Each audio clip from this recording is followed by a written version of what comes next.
Lula e Bolsonaro disputam o segundo turno das eleições no próximo dia 30. Saiba como ficam as bancadas partidárias no Senado após a eleição desse domingo. E 14 estados elegem governadores em primeiro turno.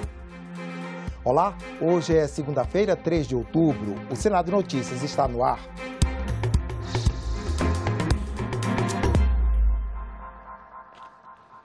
Os eleitores escolheram nesse domingo de primeiro turno das eleições de 2022, 27 parlamentares para o Senado.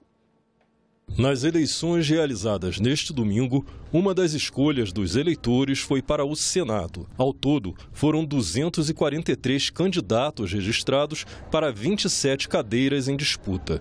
Uma renovação de 1/3, ou um senador por unidade da federação. Pelo menos 13 senadores tentaram a reeleição.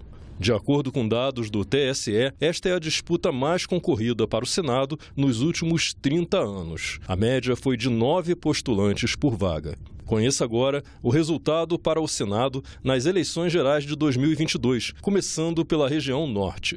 O Acre elegeu o candidato Alan Rick Miranda, do União Brasil, com mais de 150 mil votos. No Amazonas, Omar Aziz, do PSD, foi reeleito senador com cerca de 40% dos votos válidos. O Amapá reelegeu o senador Davi Alcolumbre, do União Brasil, com 195 mil votos e 47,85% dos votos válidos. No Pará, o senador eleito foi o candidato Beto Faro, do PT, com mais de 1.701.000 votos e 41,95% dos votos válidos. Em Roraima, Irã Manuel Gonçalves da Silva, do Progressistas, chega ao Senado com 118 mil votos e 46,43% dos votos válidos. Em Rondônia, Jaime Bagatoli, do PL, foi eleito com 292 mil votos e 35,84% dos votos válidos. No Tocantins, a candidata do União Brasil, Maria Auxiliadora Seabra Rezende, a Dorinha, foi eleita com 394 mil votos e 50,42% dos votos válidos. Na região Nordeste, começando pelo estado de Alagoas, o candidato Renan Filho, do MDB, foi eleito com 808 mil votos e 56,58% dos votos válidos.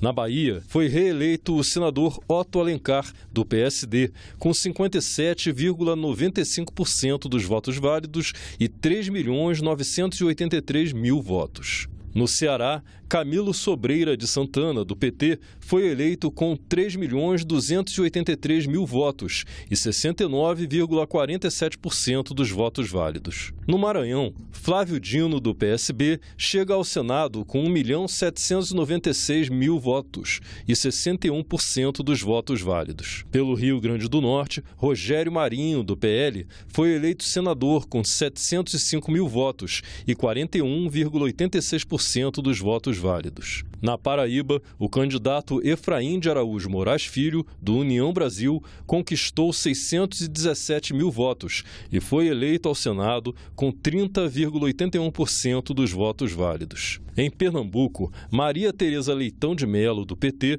foi eleita com 2 milhões de votos e 46,18% dos votos válidos. No Piauí, os eleitores escolheram o ex-governador Wellington Dias, do PT, para o Senado com 926 mil votos e 51,15% dos votos válidos. Em Sergipe, o candidato Laércio José de Oliveira, do Progressistas, recebeu 309 mil votos e será o senador do estado com 28,54% dos votos válidos. No Centro-Oeste, no Distrito Federal, a ex-ministra Damares Alves foi eleita com 714 mil votos, ou 44,98% dos votos válidos. Pelo Goiás, foi eleito ao Senado o candidato Wilder Pedro de Moraes, do PL, com 798 mil votos e 25,25% dos votos válidos. No Mato Grosso, foi reeleito o senador Wellington Fagundes, do PL, com 823 mil votos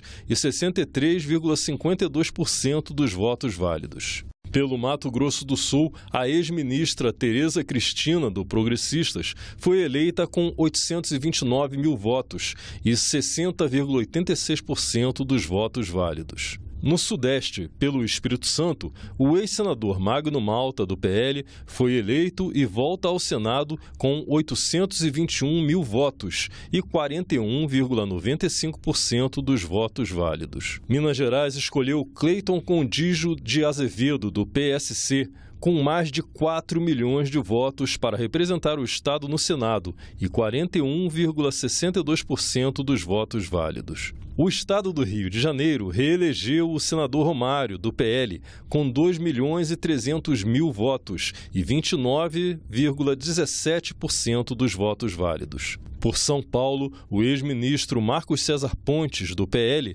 chega ao Senado com mais de 10 milhões de votos e 49,68% dos votos válidos. Na região sul do país, o ex-juiz Sérgio Moro, do União Brasil, foi eleito pelo Paraná com 1.952.000 votos e 33,51% dos votos válidos. No Rio Grande do Sul, o general Antônio Hamilton Martins Mourão, do Republicanos, atual vice-presidente da República, foi eleito para o Senado com 2.593.000 votos e 44,11% dos votos válidos. Santa Catarina escolheu o candidato Jorge Seif Júnior, do PL, com 1.484.000 votos e 39,79% dos votos válidos. Com esses 27 novos senadores, a composição de forças políticas no Senado vai se alterar no ano que vem. Sobre esse assunto, a gente conversa ao vivo com a repórter Carla Benevides. Olá, Carla. Olá, André. Pois é, a composição desses 27 senadores que foram eleitos ontem, a composição partidária, ficou da seguinte forma: 8 senadores são do PL, 5 do União Brasil, 4 do PT, o PP, Partido Progressista, elegeu 3 senadores, o PSD, 2, o Republicanos, também 2, o MDB elegeu 1 senador, o PSB também elegeu 1 senador e o PSC também elegeu 1 senador aqui para essa composição a partir de 2023. Mas a composição completa do Senado para o ano que vem a gente só vai conseguir saber depois do segundo turno das eleições. Por quê? Porque há 5 senadores que estão disputando o segundo turno para cargos de governador de estado. São eles Jorginho Melo, em Santa Catarina, Eduardo Braga, no Amazonas, Rogério Carvalho, em Sergipe, Rodrigo Cunha, em Alagoas, e Marcos Rogério disputa o governo de Rondônia. Se esses senadores forem eleitos, muda bastante a composição partidária, porque nem sempre os suplentes são do mesmo partido do titular do cargo. Então, para a gente conhecer como será o Senado de 2023, a gente precisa esperar aí, André, o segundo turno das eleições. Carla, muito obrigado pela entrevista. E nós vamos conversar agora com um dos senadores eleitos nesse domingo. É o representante do Maranhão, do PSB do Maranhão, o senador Flávio Dino, a quem eu agradeço pela oportunidade dessa entrevista. Tudo bem, senador? Um prazer falar com você, André. Saudar você, toda a equipe da TV Senado e todos aqueles que nos acompanham. Senador Flávio Dino, eu queria que o senhor falasse um pouco, dessa sua vitória e também do que o senhor traz como planos, como iniciativas para o seu mandato no Senado a partir de 2023. Tivemos uma votação muito importante, muito expressiva, quase 63% dos votos, mais de 2 milhões de votos, um recorde no nosso estado.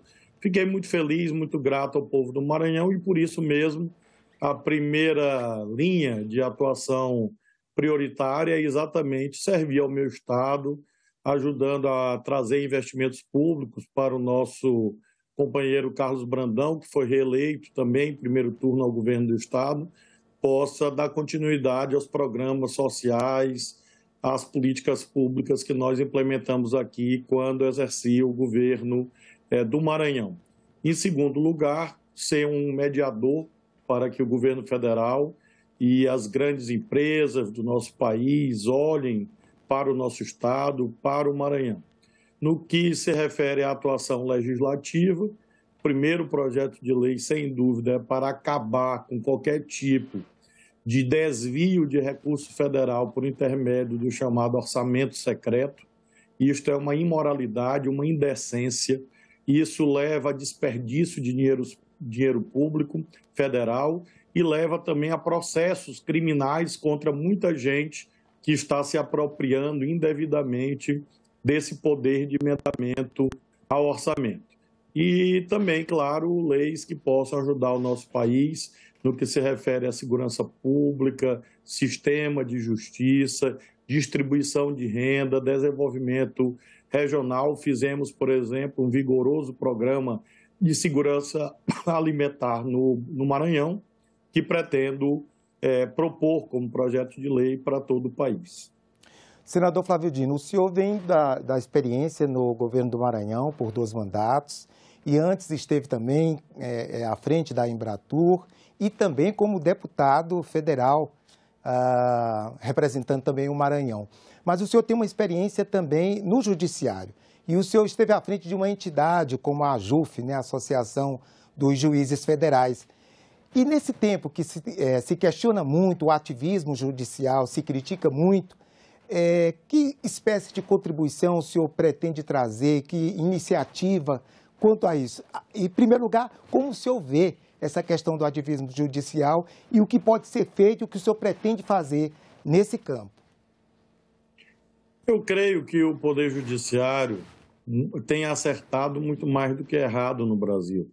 Veja que nós só tivemos eleições democráticas e com resultado respeitado, graças a Deus, por intermédio da atuação firme do Supremo Tribunal Federal e do Tribunal Superior Eleitoral.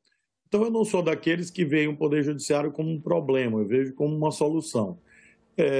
Evidentemente, como toda instituição humana, há falhas, há imperfeições, e nós precisamos cuidar, sobretudo, da qualidade das leis. Leis de melhor qualidade levarão a que haja menos polêmicas jurídicas e, com isso, um intervencionismo menor por parte do sistema de justiça. Por outro lado, André, quando eu fui deputado federal, apresentei um projeto de lei que até hoje tramita, que visa instituir os mandatos para ministro do Supremo Tribunal Federal, no caso, mandatos de 11 anos. Creio que também é uma tese importante, porque alinhará o sistema de justiça com as melhores práticas internacionais. Senador Flávio Dino, parabenizo o senhor pela votação e espero que o senhor faça um bom trabalho aqui no Senado. Muito obrigado. Se Deus quiser, muito obrigado a vocês todos, muito obrigado especialmente ao povo do Maranhão. E alguns senadores eleitos se manifestaram após a vitória. Vamos conferir. Fazer as grandes discussões que o Senado não pode mais se afastar delas. A reforma do Código Penal tem que ser de verdade. Vamos fazer uma revisão também no Estatuto do Idoso. Nós também queremos fazer um grande pacto pela criança. Primeiro projeto de resolução, a criação de uma comissão permanente da criança e do adolescente dentro do Senado Federal. De uma forma que eu me dediquei como governador, me dedicar como senador para corresponder à confiança do povo cearense. E foi uma campanha limpa, campanha bonita, campanha alegre, campanha de propostas. Muitas vezes a gente pedindo a Deus serenidade pelas agressões que nós sofremos, pela difamação que nós sofremos, mas eu sempre acreditei muito na força do povo e na justiça de Deus. Eu acho que isso nos dá uma responsabilidade muito grande, né, de estarmos representando o Rio Grande do Norte no Senado da República. Nós temos a dimensão dessa estatura, dessa missão que nós vamos desempenhar. E eu asseguro a vocês que meu compromisso é trabalhar muito, é ser alguém que vai honrar e dignificar o voto dos potiguares. Meu compromisso com a Paraíba, Pedro, será entregar o melhor mandato de senador que a Paraíba já viu. É essa a minha vontade, é isso que eu estou disposto, é isso que eu estou energizado. O tema da saúde, ele é diferenciado. O tempo não é o mesmo para quem está desse lado aqui da bancada ou vocês que estão nos escutando e quem está na fila de um hospital. Mostrou que o povo do Espírito Santo não tem memória curta. O meu legado estava presente na mente de todo mundo, né? E durante esses 4 anos eu não me calei em nenhum momento. Vou cumprir o meu mandato com toda a dignidade, com toda a coragem que o povo espera da minha parte. Coragem, graças a Deus, eu tenho. A população avaliou muito bem isso, né? Vocês sabem tudo que foi a campanha. Nós visitamos todos todos os municípios. Os 141 municípios teve a presença nossa lá. Cada ida a ouvir a comunidade, né? E, acima de tudo, levar a esperança. Vamos então conhecer um pouco mais 5 desses 27 senadores eleitos ontem. É o nosso primeiro quadro com perfis dos novos representantes dos estados no Congresso que vamos exibir durante esta semana. Alan Rick vai compor a bancada do Acre no Senado Federal. Ele é filiado à União Brasil e tem 45 anos. É formado em jornalismo. Já ocupou o cargo de deputado federal. Um novo representante vai compor a bancada de Alagoas no Senado Federal. Renan Filho, do MDB, tem 42 anos. É formado em economia. Foi governador do estado de Alagoas, deputado federal pelo mesmo estado e prefeito de Murici. Davi Alcolumbre continua a compor a bancada do Amapá. Filiado à União Brasil, tem 45 anos. Já ocupou os cargos de vereador e deputado federal. Atualmente é senador, tendo sido presidente do Senado Federal. Omar Aziz continua a compor a bancada do Amazonas no Senado Federal. Filiado ao PSD, tem 64 anos. Formado em engenharia civil, atualmente é senador. Já exerceu os cargos de governador, vice-governador, vice-prefeito e deputado estadual. Otto Alencar continua a compor a bancada da Bahia. O parlamentar do PSD tem 75 anos. É formado em medicina. Atualmente é senador da República. Já exerceu os cargos de governador da Bahia, vice-governador e deputado estadual.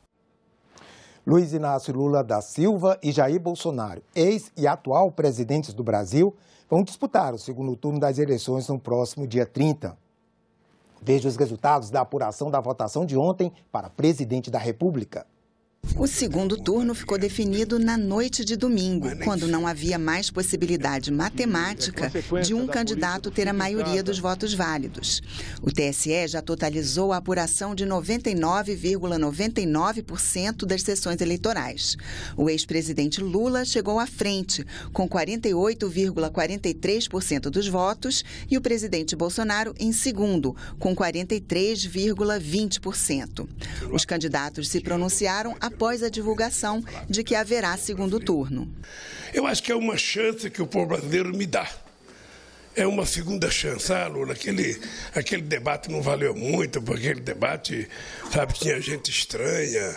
Vamos deixar o segundo turno para você poder debater só com ele, para a gente poder medir, fazer comparações do Brasil que ele construiu e do Brasil que nós construímos, do nosso período de governo, da qualidade de vida do povo, da alegria do povo com o que o povo vive hoje. Temos um segundo tempo pela frente, onde tudo passa a ser igual, o tempo para cada lado passa a ser igual.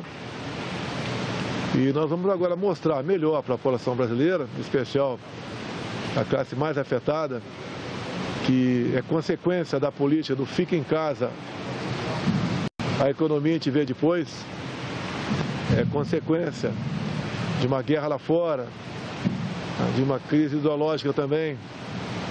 E tenho certeza que vamos poder melhor mostrar para essa parcela da sociedade que as mudanças que porventura alguns querem, pode ser pior. 15 candidatos a governador foram eleitos em primeiro turno, incluindo o do estado do Rio de Janeiro, terceiro maior colégio eleitoral do país.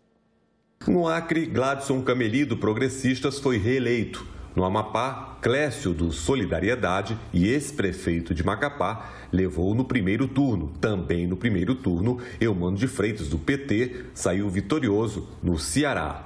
Na capital do país, reeleição de Ibanez Rocha, do MDB. Em Goiás, reeleição também para Ronaldo Caiado, do União Brasil. No Maranhão, vitória do atual governador Carlos Brandão, do PSB. Reeleição em primeiro turno para Mauro Mendes, do Mato Grosso. Em Minas Gerais, reeleição de Romeu Zema, do Novo. No Paraná, reeleição de Ratinho Júnior, do PSD. No Pará, Helder Barbalho, do MDB, se reelege no primeiro turno. Rafael Fonteles, do PT, ganha no Piauí. Cláudio Castro, do PL, reeleito no Rio de Janeiro. Reeleição também para Fátima Bezerra, do PT, no Rio Grande do Norte. Em Roraima, reeleição de Antônio Denário, do Progressistas. E no Tocantins, outro reeleito, Vanderlei Barbosa, do Republicanos. Nos outros 12 estados do Brasil, a decisão do novo governador ficou para o segundo turno. Vamos ver quais são. Em Alagoas, o atual governador Paulo Dantas, do MDB, disputa o segundo turno contra o senador Rodrigo Cunha, do União Brasil. No Amazonas, Wilson Lima, do União Brasil, que disputa a reeleição, enfrenta o senador Eduardo Braga, do MDB. Na Bahia, Jerônimo, do PT, enfrenta Semineto, do União Brasil. No Espírito Santo, disputam Renato Casagrande, atual governador do PSB, e Manato, do PL. No Mato Grosso do Sul, a disputa no segundo turno será entre Capitão Contar, do PRTB, e Eduardo Riedel, do PSDB. Na Paraíba, o atual governador João Azevedo, do PSB, está na disputa contra Pedro Cunha Lima, do PSDB. Em Pernambuco, a deputada federal Marília Reis, do Solidariedade, vai para o segundo turno contra Raquel Lira, do PSDB. No Rio Grande do Sul, o deputado federal Onyx Lorenzoni, do PL, enfrenta Eduardo Leite, do PSDB. Em Rondônia, o atual governador Coronel Marcos Rocha, do União Brasil, disputa com o senador Marcos Rogério, do PL. Em Santa Catarina, vão para o segundo turno o senador Jorginho Melo, do PL, e Décio Lima, do PT. Em Sergipe, o senador Rogério Carvalho, do PT, enfrenta Fábio, do PSD. Em São Paulo, o maior colégio eleitoral do Brasil, segundo turno entre Tarcísio de Freitas, do Republicanos, e Fernando Haddad, do PT. Acompanhe agora como foi o dia do presidente do Congresso, senador Rodrigo Pacheco, no domingo de eleições gerais no Brasil. O presidente do Congresso, senador Rodrigo Pacheco, votou no início da tarde em uma escola do bairro São Bento, na região centro-sul de Belo Horizonte. Ele enfrentou uma longa fila por cerca de 2 horas antes de votar. Mesmo assim, fez questão de elogiar a justiça eleitoral e as urnas eletrônicas e chegou a revelar, em parte, para quem daria o seu voto. É um momento muito importante para a democracia brasileira. As urnas eletrônicas demonstram sua efetividade, a justiça eleitoral a sua competência. Quero fazer uma homenagem a todos os servidores da justiça eleitoral e que prevaleça a democracia. Aqueles que vencerem têm uma grande responsabilidade, aqueles que forem derrotados é importante que reconheçam os vencedores e o resultado das urnas. Vai votar em quem vai presidente? O voto é secreto, né? Eu vou votar nos candidatos do meu partido, o senador Alexandre Silveira, o governador Alexandre Calil, a diversos partidos. Depois de votar em Belo Horizonte, o senador acompanhou a apuração na sede do Tribunal Superior Eleitoral, em Brasília. Na capital do país, o domingo de eleição, como nos demais estados, foi marcado pela expectativa de eleitores pelos resultados e pela compreensão com as filas em nome do direito de votar. Bem cedo, as filas já se formavam nas sessões. Houve que não encontrasse o local onde votou na última vez, mas sempre aparecia alguém para ajudar.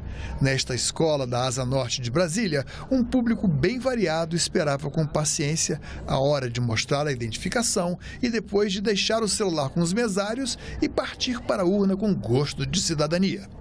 Mas afinal, por que votar? Uma sensação boa, né? De renovação, de exercer meu papel como cidadã, né? A sensação de que eu estou, né, fazendo o meu papel como cidadão, como brasileiro. Voto porque eu tenho para ver se consegue mudar um pouquinho o país, né? Com as eleições aí. Quem saiu de casa hoje pensando, puxa, vou votar para presidente, não imagina o quanto foi a luta dos brasileiros que de 1960 até 1989 não tiveram esse direito. Numa unidade de ensino da Estrutural, santinhos e panfletos espalhados pelo chão davam mostras de que ainda não nos livramos de velhos hábitos que a Justiça Eleitoral procura combater, mas que a cada eleição se repetem.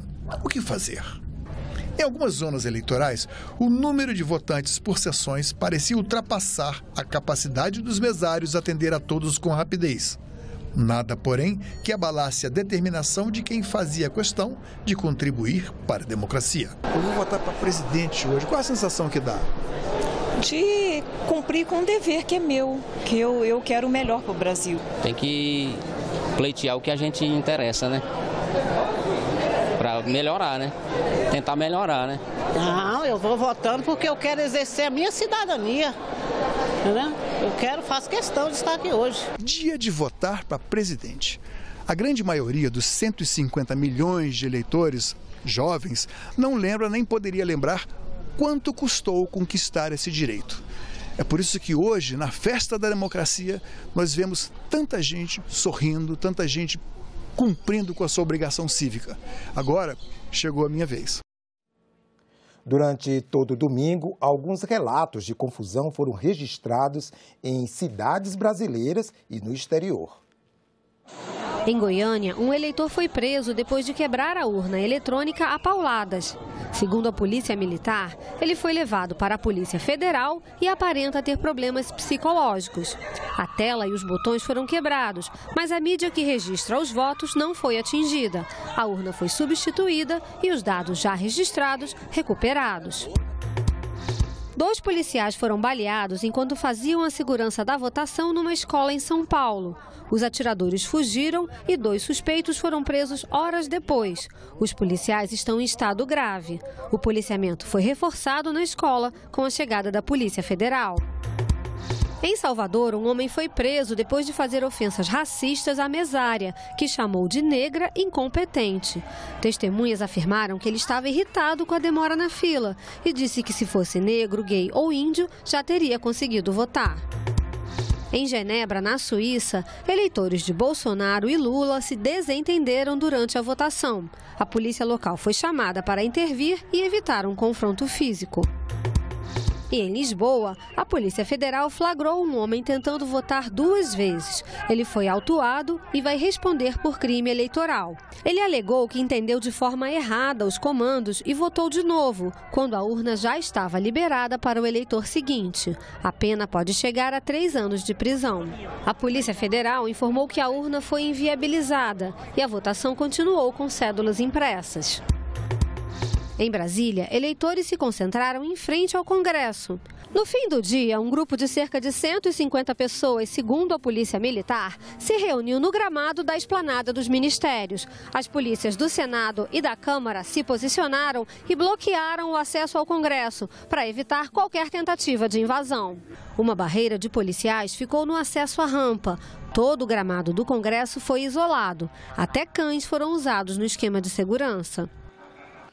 Logo após a apuração confirmar matematicamente a ocorrência de segundo turno na eleição presidencial, o presidente do Superior Tribunal Eleitoral, o ministro Alexandre de Moraes, agradeceu a todos que contribuíram para que o processo democrático transcorresse em clima de paz e tranquilidade. Nós tivemos um dia inteiro de eleições na absoluta tranquilidade, o que não significa, obviamente, que não houve intercorrências, como em qualquer outra eleição, mas chegamos ao final desse dia com a certeza de que a Justiça Eleitoral cumpriu novamente a sua missão constitucional de garantir segurança e transparência nas eleições. A sociedade brasileira demonstrou a sua grande maturidade democrática.